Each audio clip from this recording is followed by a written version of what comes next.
I started by making this still life of my father's breakfast plates, which he has the same every morning, and made a 3D model of it on the computer. And then it was like trying to reduce something to a very simple way of understanding it, just reducing it to form, volume, no attempt to sort of do anything except map the surface of it.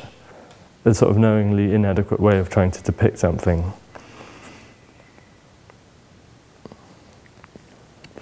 And I think it was also the beginning of a process of trying to allow myself to make a gesture again, of a sort of allowing a more intuitive process and allowing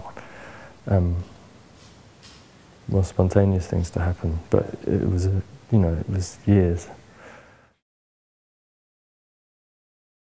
The things that I work with as a starting point are often things that have had several layers of narrative. Maybe they're historical art objects, and they were made for one reason.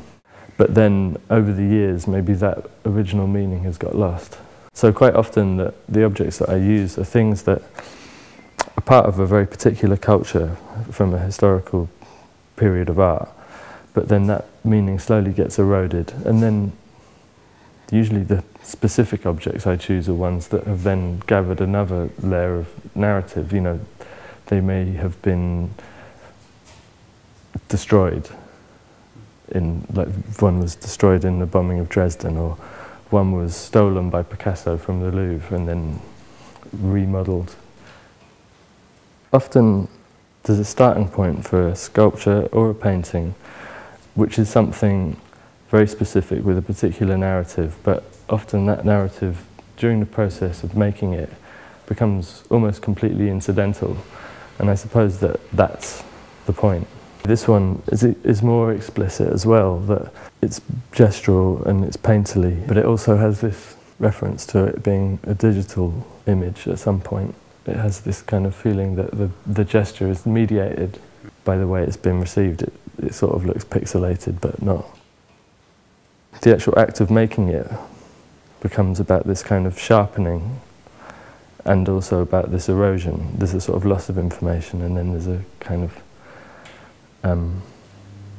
reconstructing it, often from very little information. The bull. The bull. When I showed it, I had all of these linen cushion covers spread out around it in a grid, and they had a painting on a very simple pattern. But I suppose really it was a development of some other works that I made. And they were called pathetic fallacy, which is, in literary terms, is when you attribute an inanimate object with human or animal characteristics.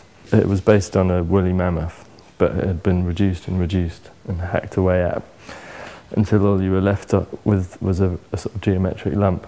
But then I put horsehair on it in an attempt to somehow reanimate it. It's something that I'm interested in, is leaving space for the viewer when you make a piece of work, and taking into account the fact that people project onto art. When you look at it, you've got no idea what the narrative of this object has been, what the arc of it has been. You can't tell what the artist has been through. But I suppose I hope that on some level you do receive something. I want you to encounter them as things. And I suppose what I hope is that there is some residue of the story and the sort of narrative that you've been through as well, of thinking about this thing and then allowing it to become something else. I suppose it leaves more space for you as a viewer. It gives you a way in. You're creating as well. It makes looking a more creative process.